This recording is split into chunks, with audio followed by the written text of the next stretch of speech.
Good morning. Welcome to a special episode, Dr. Walker Sucks at Agriculture. I'm going to share with you some of my successes, but a lot more of my failures when it comes to growing plants that you eat around the house. We'll start with one of my successes, which is a couple years ago, I decided to convert all my herbs over to container gardens, just growing them in pots. Obviously you don't have to worry about weeding them. You have total control over the soil and fertilizer. I set mine up with a little micro sprinkler system here. Super easy to set up, and you just put it on a timer and walk away, and I've left it for 2 months without touching it in the summertime. Come back and everything's doing well.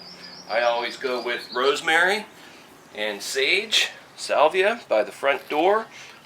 Rosemary is fantastic. Rosemary is for remembrance. It's just a memory. Every house I've ever lived in, I've had a couple of rosemaries grown by the front door or the back door. My parents are the same way. My grandparents were the same way. So it smells like home.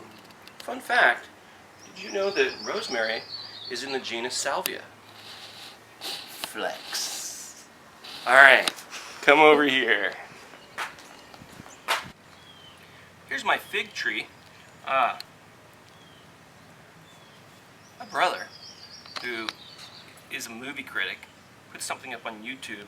It's like Siskel and Ebert all of a sudden with his comments. Says I shouldn't put pictures from the internet. So all pictures in this one are going to be from my backyard or front yard, where I'm growing this fig. Ain't this a beautiful specimen? Figs in Oklahoma, we're right on the edge of where they can grow. They like it a little bit warmer. Some years they'll grow and these will stay living and they'll grow out and you'll get fruit. Other years they die all the way back to the ground and you don't get fruit on it usually that year. I've put it up against a south-facing wall. Hopefully that gets more warmth. But this is the third year I've had it in and it's died back to the base each year. So I suck at agriculture. I've got my parsley here. I just throw a bunch of seeds in there and walk away in the fall, and it kind of grows slowly through the wintertime, and by the spring it just kind of slowly sprouts and grows, and I get all sorts of different ages of parsley. Parsley's one you use a lot, so keep it by the front door. I've got my mint, I've got my cilantro. I do the same thing. I throw a bunch of seeds and it just slowly kind of comes up. And I have different cilantros of different ages. Chives, really easy to grow, super common. One nice thing about growing herbs is they're expensive if you buy them in the store. They're very easy to grow, they're tough, and it just adds a certain freshness to everything that you're eating. So it's a good idea to get a couple pots of herbs, and your common ones, your marjoram, your oregano. So we always keep the herbs grown by the front yard. It's fun when you're cooking to step outside and incorporate something that you've grown into the meal. Alright, here's our major production area. This is our vegetable garden. It's contained, so it's easy to keep it weeded. I put these trellises in using cattle panels. It's a really great thing in the summertime when the beans or the tomatoes are growing over the whole thing, and to harvest it, you just kind of reach up and you're grabbing all your plants right off the cattle panels. Just put some T-posts in, and use baling wire to wire them up. They run about $20 each, unless you go to the farm store.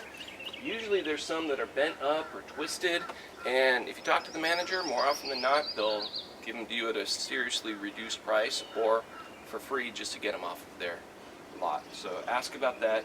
I'll try to find some photos of what it looks like at the height of the growing season, but fun. Right now I've got my cold season. I've got my radishes in. I went to Joe's farm. Joe Tierney has a farm down in Bixby. Fantastic farm. Does everything organically. Right now he's got kale and radishes are the two things that I got yesterday. Made a radish pesto last night from the radish greens. Delicious. So I encourage you to go there.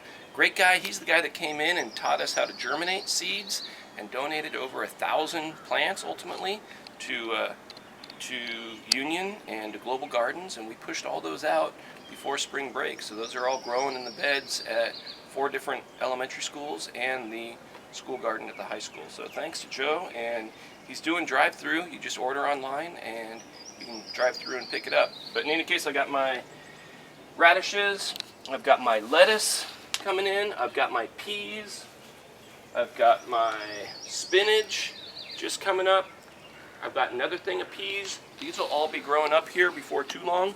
I've got a lot of kale, and I've kind of planted this all too close, but because it's such a confined area, I can just pound that compost in, and they aren't really stealing each other's nutrients right now. All right. Ooh, I got a couple nasturtiums in here.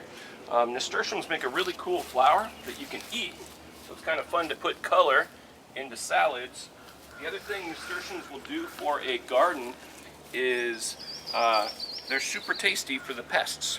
So the pests will actually prefer to eat them, and they'll stay away from some of my crop plants.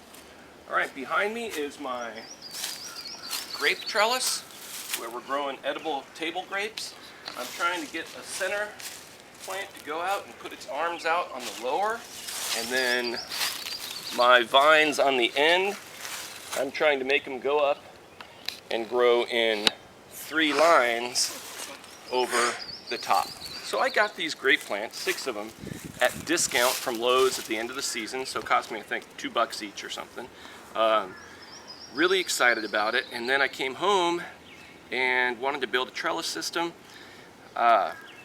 It's expensive to buy lumber, and then you look at different ways to do it, and I didn't do anything. One day I was at Lowe's, and at the throwaway rack, the whatever lumber that gets returned or is warped, they had a bunch of these for, I think, $1 a piece. So I'm like, bingo, I'll cut them up, 4x4s, they're treated, and make my grape trellis out of it. Was just happened to be there. I didn't have my trailer or anything, so I threw them in the back of the Suburban. Driving home, I hit my brakes. Sure enough, one of them right through the front windshield. About $350 to replace a windshield. So here's my $350 grape trellis. All right, we'll head over and look at the backyard growing. One common theme throughout this is going to be how much respect I have for people who grow plants. I thought I would move to Oklahoma, get a little bit of property, and grow a lot of what I eat. And what I've learned is it's extremely difficult to grow plants at a level that you can actually add significant calories to your diet. You can do herbs, which you save money on, and it's nice to get fresh stuff in the in your cooking, but really in terms of producing a lot of calories, it's incredibly challenging. So I've got my lemon balm, great plant here. Wonderful tea. I've got another mint plant here, smells wonderful. I've got more chives over here. These old whiskey barrels I found by the side of the road one day is where we'll do eggplant and tomatoes and things like that. All right. Come on down. Oh wait, I forgot about my horseradishes, one of my few successes. So I made this bed and really wanted to turn it into production. It's way too much shade. I planted a bunch of tomatoes, everything in here. All those that were out in the sun did well. Everything else I didn't know what to do with. So what I do now is I grow my basil, which loves the Oklahoma heat and will get to almost like a hedge in the summer. But then in here, I've converted it all over to the horseradish. In here you can see horseradish coming up all over. It root sprouts, so it spreads on its own, and every time we harvest it, last year we harvested this patch right here, we take the pieces of root that we didn't use to actually cook with, and we put them back in the ground, so hopefully this whole area becomes a horseradish central. So how do you make horseradish, prepared horseradish from the horseradish plant? Dig up the root. First of all, this is Ike's job. I've never done it. He's in charge of horseradish.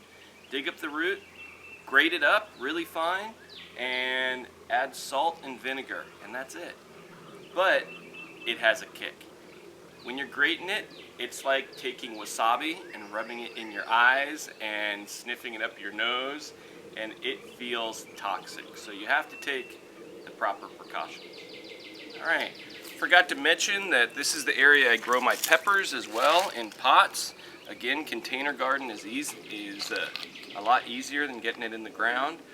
One year I decided to grow the hottest peppers I could get, so I grew 5 different varieties that are kind of similar to the ghost pepper, fatales, and things like that. And turns out when you grow the world's hottest pepper, you can't eat it. So even when I have success in agriculture, I seem to fail. I had to donate all of them. They were beautiful, don't get me wrong, but I had to donate them to a local hot sauce company because they were too hot to even take a little bite. Remember last week I was talking about how the oaks were about to start blooming and everything was going to get covered with a little layer of pollen dust? There you can see it on the car. Welcome to Oklahoma. Tulsa's one of the top 10 worst places to live in terms of allergies, and you can see why. Let's head down and talk about another one of my successes, which is chickens. Chickens are really easy. If you have a solid coop that nothing can get in, there's automatic feeders, there's automatic waterers, so sometimes it'll go a week, 10 days, with me not even going down and visiting with the chickens. So they can survive on their own for quite some time. We let them roam free through the yard because they love being out. They'll eat all the ticks and bugs that are around. They just love scratching and finding stuff. And if you let them out a lot, you don't even need to really provide food in the coop. They just find everything they need out here. Obviously out in the country like this, there are things that like eating chickens. We have a bobcat which raises its family across the creek each year, and we used to just let them out and wander, and we would lose them to hawks and owls and bobcats. So now we just let them out when we're outside. Here's the chicken coop. I always look before I go in the chicken coop. Snakes love chicken coops. I don't know why, whether it's the eggs that they like eating or whether it's the mice that come in here to eat the chicken feed that they go after, but one time I was coming in here, it was just about dark. I'm walking in to check the eggs and I feel something go on my face. I reach up to see what it is, and it's about an 8-foot rat snake sitting right there. So we always check very carefully before we come into the chicken coop. Super straightforward. I've got my automatic waterer, 5 gallons. That'll keep them through a whole week at least. Automatic feeder, so I can basically walk away. They come into the nest box and lay their eggs, and then you got to have a place for them to roost, and that's where they sleep each night. So very easy, and we get 6 eggs a day because we have 6 chickens. And it's just fun to have chickens. Get them in the early spring usually, and about 7 months later they're laying eggs. So this batch I actually got last July, and they started laying a couple months ago, and we have plenty of eggs right now. Alright, here's my Pawpaw patch. Pawpaw is a really cool fruit. It's in bloom right now. These will turn into the pawpaws. It tastes somewhere between a banana and a pineapple or a mango. Incredibly delicious. I have yet to get a fruit off of these. We had good friends give us 3 trees a number of years ago, and they've grown up. They make flowers. These haven't set fruit for me yet. They do root sprout, so this one has sprouted up here, and what I've tried to do is, these are grafted, which means they are on a rootstock, which makes a fruit which isn't very tasty, but they graft onto another plant, which does make a tasty fruit. So top half tasty, bottom half not. They root sprout. This is the not tasty one coming up. So what I was going to do is graft on the tasty onto this untasty. So here is my graft. You can see that it's come out below, but the part that I grafted on, there's no growth on, because Dr. Walker sucks at agriculture. That's my 5th attempt at grafting, and I have failed at each one. In my defense, this was one of the areas that were most affected by the tornado we got hit by. There were 5 different trees which were all jumbled in the Pawpaw patch, and they crushed all our trees and everything. So again, respect to farmers that are able to make a go of it, getting our food to our tables. Especially at a time like this, you start to really appreciate the skills they bring. Here's our stone fruit patch. Here's my plum tree, planted about 15 years ago. We planted apricot, peach, nectarine, plums, all stone fruits. And the trees have grown very well. We have a native plum, big tree plum, that grows in the forest around here. And I learned, after getting all these trees kind of established, that all those trees are infested with what's called brown rot, which is a fungus which attacks the fruit. So every year what happens is we get a huge set of fruit, hundreds of pounds of fruit on here, and about 2 weeks, 1 week away from it ripening, they all get the fungus on it and die. So I've had this patch of 7 trees for 15 years and have eaten 0 fruit off it, because Dr. Walker sucks at agriculture. In my defense, you're not just fighting the fungal pests, you're also fighting the larger ones like tent caterpillars, which make this kind of silky stuff, and here you can see all these caterpillars just dying to get up and eat all my fresh new leaves on the plant. So again, props to those who are out making our food right now. You are much appreciated. So you get to wrestle with the insect pests, you get to wrestle with the fungal pests, you get to wrestle with the larger pests like deer, which will use a tree to rub on. And as the antlers are coming out on the young bucks, they'll rub that velvet off of the antlers. And so my cherry tree here, you'll notice it's totally wrecked down here at the bottom, because that's where the deer were rubbing their antlers. And we're probably going to eventually lose this tree just because it doesn't have the integrity anymore, because it's been rubbed clean. Here is one of my pear trees. You can see all the pears that are set on it. Pears are one of our successes here. We get tons of pear each summer. You'll notice the architecture of the tree, the shape of the tree is totally jacked up.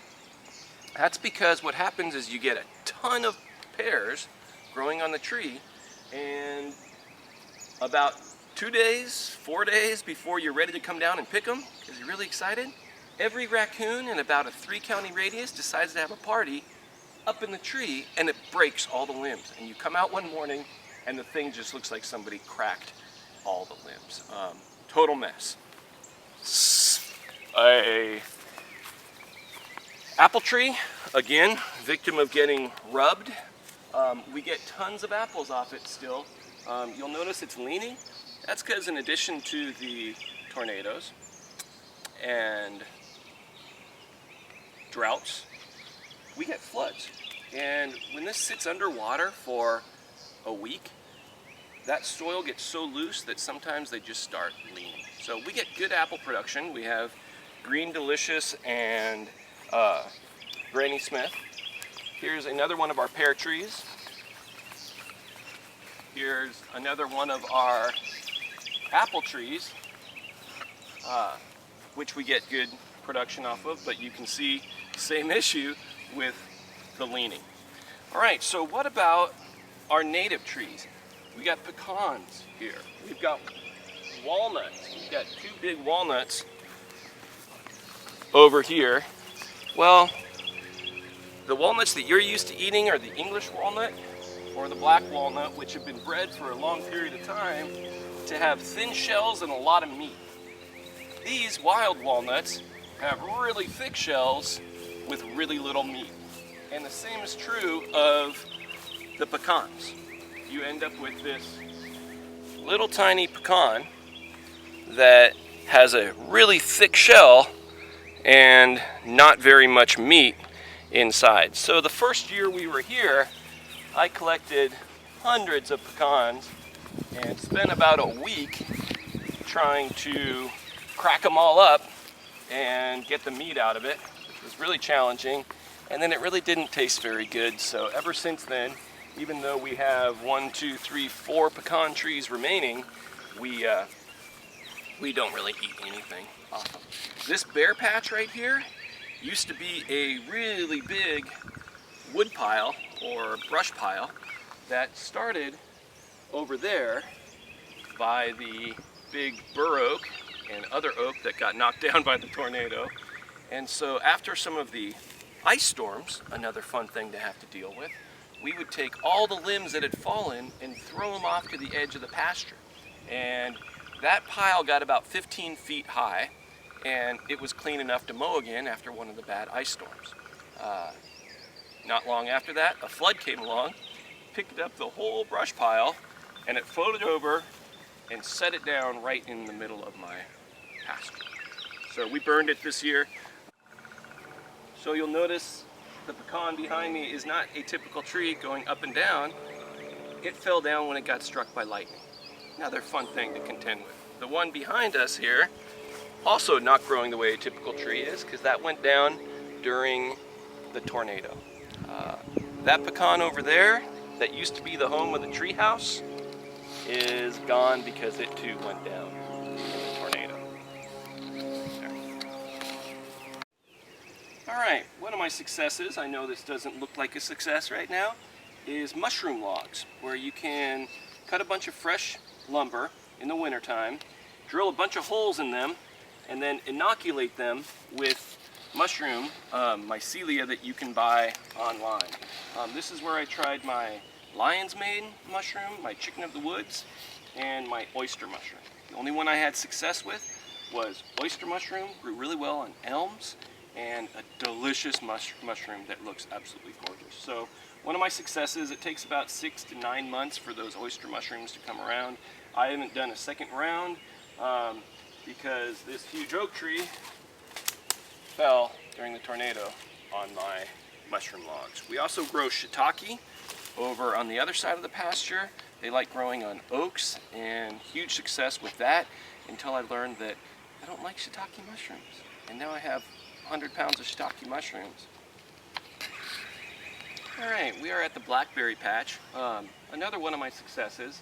I bought 30 blackberry plants 10 years ago or so, and the first year we probably got 100 pounds of blackberries off of those. And when blackberries grow, their canes will kind of bend out, and where they touch the ground, they make more roots, and so you can yank up a blackberry. Actually, yeah. And here you can see a cane which has touched the ground, set roots, and here's a new cane coming out. So what I did for a couple years was I just, every time this happened, would make a new row, and so we have tons and tons of blackberries.